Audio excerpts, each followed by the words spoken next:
बात को सुनना और उसे समझना दोनों बहुत अलग बातें होती हैं। कर्म करो और फल की चिंता मत करो। इसका अर्थ यह है कि अगर आप किसी के लिए कुछ करते हैं तो बदले में उससे कोई उम्मीद मत रखो, क्योंकि जब आप किसी से उम्मीद लगा लेते हैं कि मैंने इसके लिए इतना किया है तो ये भी मेरे लिए करेगा या मेरे मुश्किल वक्त में काम आएगा, लेकिन आपकी मुश्किल वक्त में वो इंसान आपकी उम्मीद तोड़ देता है। ये दुनिया बहुत अजीब है। आप किसी के लिए कुछ भी कर लो, लेकिन आजकल के लोग किसी के एहसान को बहुत जल्दी भूल जाते हैं। वास्तविकता में आप जैसा लोगों को समझते हो, लोग वैसे होते नहीं हैं। आप अगर किसी की मदद करते हो या उसका साथ देते हो तो आजकल के जमाने में किसी से भी ये उम्मीद मत रखना कि वो भी आपका साथ देगा। इसीलिए गीता में ये उपदेश दिया गया है कि कर्मण्येवाधिकारस्ते मा फलेषु कदाचन, कि आपका अधिकार सिर्फ कर्म करने का है, उसके फल पे आपका अधिकार नहीं। जो आपने किया उसका बदले में क्या रिजल्ट आएगा आप उससे कंट्रोल नहीं कर सकते। इसका यही मतलब है, जब आप किसी काम को करते हो और इंतजार करने लग जाते हो कि मैंने इतना किया, अभी तक कोई रिजल्ट ही नहीं आ रहा है, लेकिन बदले में कुछ हो ही नहीं रहा है, तो अगर आप कुछ अच्छे कर्म करते हो तो चिंता मत करो कि अभी तक हुआ क्यों नहीं है, कब मेरे दिन बदलेंगे, कब मेरी जिंदगी बदलेगी। अगर इस चिंता में आप डूब जाओगे तो आपके कर्म का कोई अर्थ ही नहीं रह जाता है। लेकिन अगर आप अच्छे कर्म करते रहोगे तो उसका अच्छा फल आपको एक दिन जरूर मिलेगा। और कोई अगर बुरा कर्म करता है तो उसका फल भी आज नहीं तो कल उसे जरूर मिलेगा। श्रीमद् भगवत गीता का 8वां उपदेश यह है कि नेगेटिव लोगों की बातों पे कभी रिस्पॉन्ड नहीं करना चाहिए। जो लोग हमेशा नेगेटिव ही बोलते हैं, नेगेटिव ही सोचते हैं, ऐसे लोगों के साथ कभी बहस नहीं करनी चाहिए। जब आप नेगेटिव लोगों के साथ बहस में उलझ जाते हैं तो वो आपकी पॉजिटिव एनर्जी खींच लेते हैं और अपनी नेगेटिव एनर्जी आपको दे जाते हैं। आप महसूस करना, किसी भी नेगेटिव इंसान से बहस करने के बाद आपका मन भारी हो जाएगा। आप खुद को दुखी और परेशान महसूस करेंगे, क्योंकि आपकी पॉजिटिव एनर्जी वो लेके चला गया और अपनी नेगेटिव एनर्जी वो आपको देकर चला गया। तो जो इंसान हमेशा सबके लिए बुरा ही बोलता है, हमेशा सबके लिए बुरा ही सोचता है, ऐसे लोगों को पागल समझकर उन्हें छोड़ देना चाहिए। ऐसे लोगों से बहस करके आपको सिर्फ तकलीफ ही मिलेगी और कुछ नहीं मिलेगा। श्रीमद् भगवत गीता का 9वां उपदेश यह है कि जिंदगी में कभी किसी के भरोसे मत बैठे रहना कि ये मेरे काम आएगा, ये बुरे वक्त में मेरा साथ देगा, ये मुश्किल समय में मुझे संभाल लेगा।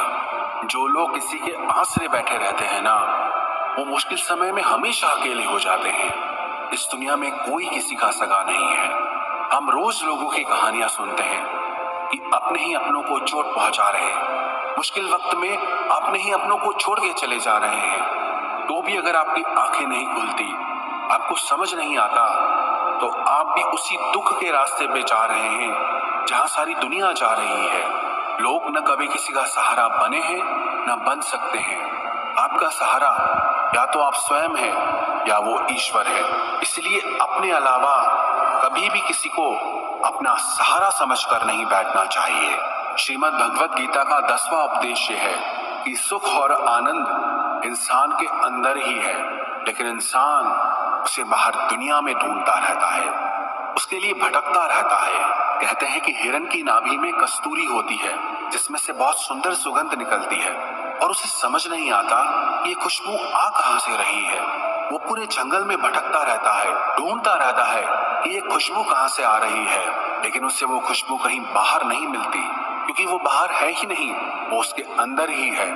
जिसे कुत्ता हड्डी को चबाता रहता है और हड्डी को लगातार चबाने से उसके दांतों से खून निकलने लगता है, और उसे ये लगता है कि ये खून का स्वाद इस हड्डी से आ रहा है, लेकिन वो खून उसका खुद का होता है। ऐसे ही जब आप सुखी होते हैं तो वो सुख आपके अंदर से आता है, जब आप दुखी होते हैं तो वो दुख भी आपके अंदर से ही आता है।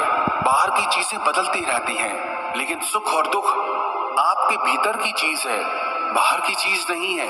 अगर आप इस बात को समझ गए कि आपका सुख आपके अंदर ही छुपा हुआ है, तो आप उस सुख के लिए बाहर भटकना ही छोड़ दोगे। गीता का 11वां उपदेश यह है कि जैसे जैसे इंसान की उम्र बढ़ती है उसे इस बात का एहसास हो जाता है कि जिन लोगों को उसने अपनी जिंदगी में सबसे ज्यादा महत्व दिया उन लोगों का उसकी जिंदगी में कोई योगदान ही नहीं था। आप जिन लोगों को इंपॉर्टेंस देते रहते हैं, बहुत वैल्यू देते रहते हैं, उन्हें कोई फर्क नहीं पड़ता कि आपकी लाइफ में क्या हो रहा है या आप किस दौर से गुजर रहे हैं, किस तकलीफ से गुजर रहे हैं। इसलिए अपनी लाइफ में लोगों को ओवर वैल्यू करना छोड़ दो, लोगों को बहुत ज्यादा इंपॉर्टेंस देना छोड़ दो। हाँ, इज्जत सबको देनी चाहिए, लेकिन लोगों को अपनी जिंदगी में बहुत ज्यादा स्पेशल बना के रखना आज नहीं तो कल आपको तकलीफ जरूर देता है। श्रीमद् भगवत गीता का 12वां उपदेश यह है, जो लोग अपने मन को कंट्रोल नहीं कर पाते उनका मन उनका ही दुश्मन हो जाता है। जिस इंसान का मन उसके वश में नहीं है वो जिंदगी में हर जगह पे ठोकर खाता है, हर जगह पे तकलीफों से सामना करता है। आप अगर अपने मन के कहने पे चलते रहोगे तो आपका मन आपसे आपका सब कुछ छीन लेगा। एक राजा था जिसे सारी दुनिया जगजीत बुलाती थी क्योंकि उसने पूरी दुनिया जीत ली थी, लेकिन उसकी माँ कभी उसे जगजीत के नाम से नहीं बुलाती थी। उसने अपनी माँ से पूछा कि पूरी दुनिया मुझे जगजीत के नाम से बुलाती है, लेकिन आप कभी मुझे उस नाम से नहीं बुलाती।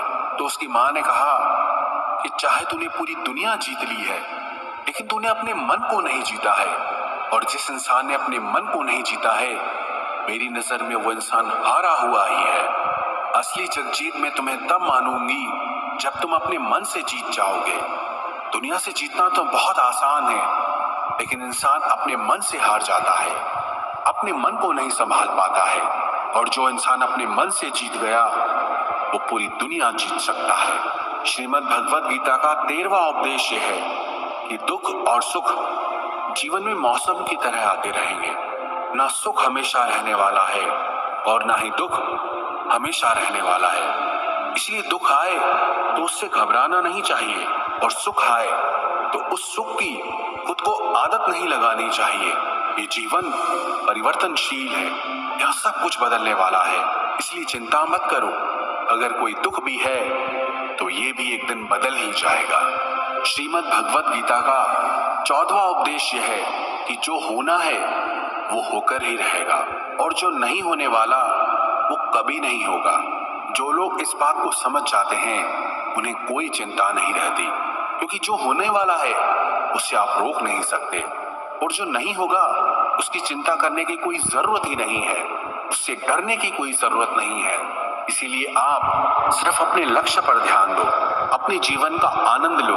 क्या होगा क्या नहीं होगा इस बात की चिंता करना छोड़ दो, क्योंकि जो आपके बस में नहीं है उसकी चिंता करके आप कभी सुखी नहीं हो सकते। श्रीमद् भगवत गीता का 15वां उपदेश यह है कि अच्छे कर्म करने के बाद भी लोग आपकी बुराइयां ही याद रखेंगे। आजकल लोगों को किसी की अच्छाई दिखती ही नहीं है, ये दुनिया बुराइयां देखने में माहिर है। इसीलिए लोग क्या कहते हैं इस पे ध्यान मत दो, आप सिर्फ अपना कर्म करते रहो। दुनिया को देख करके अपने फैसलों को मत बदलो, या दुनिया को देख करके अपने फैसले कभी नहीं लेने चाहिए, बल्कि आप वो करो जो आपको सही लगता है। लोगों को क्या सही लगता है उससे आपका कोई लेना देना नहीं। लोग क्या कहेंगे उस पे आपकी कोई जिम्मेदारी नहीं है। आपके लिए क्या सही है आप सिर्फ उस पर ध्यान देना सीखो। श्रीमद् भगवत गीता का 16वां उपदेश यह है कि अपने आप को ईश्वर के प्रति समर्पित कर दो, क्योंकि वो ईश्वर ही सबसे बड़ा सहारा है। जो भी कोई इस सहारे को पहचान लेता है वो अपने हर डर, हर चिंता, हर दुख से आजाद हो जाता है। श्री कृष्ण ने अर्जुन से कहा, सर्वधर्मान परित्यज्यो मामेकम शरणम व्रज अहम त्वा सर्व पापेभ्यो मोक्षयिष्यामि मा शुचः। कि हे अर्जुन, तू सब कुछ छोड़ करके मेरे पास आ जा, मैं तेरी हर तकलीफ को दूर कर दूंगा, तुझे हर वो चीज दूंगा जो तुझे चाहिए।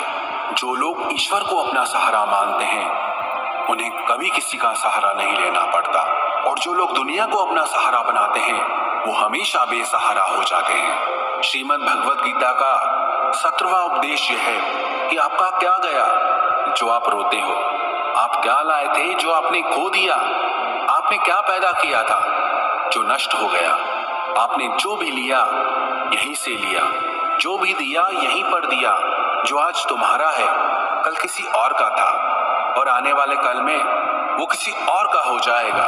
तो क्यों दुखी होना, क्यों परेशान होना। इंसान खाली हाथ ही दुनिया में आता है और खाली हाथ ही इस दुनिया से चला जाता है। इसलिए चिंता और दुख को छोड़ के आनंद में जीना सीखो। श्रीमद् भगवद गीता का 18वां उपदेश है कि यो यथा माम प्रपद्यन्ते तांस तथैव भजाम्यहम्। श्री कृष्ण कहते हैं कि जो लोग मुझे मानते हैं उनके लिए मैं वास्तविक हूं, और जो लोग मुझे नहीं मानते उनको कभी मेरी शक्ति का एहसास नहीं होता। जो मुझे जैसे याद करता है मैं भी उसका वैसे ही साथ देता हूं। कोई मुझसे प्रेम करता है तो मैं भी उससे प्रेम करता हूं। कोई अगर सबको छोड़ के मुझे सहारा बनाता है तो मैं भी उसको कभी किसी का मोहताज नहीं होने देता। श्रीमद् भगवद गीता की इन 18 शिक्षाओं को जो भी इंसान समझ जाएगा उसकी पूरी जिंदगी बदल जाएगी। ये 18 शिक्षाएं आपको जिंदगी के हर मोड़ पे काम आएंगी।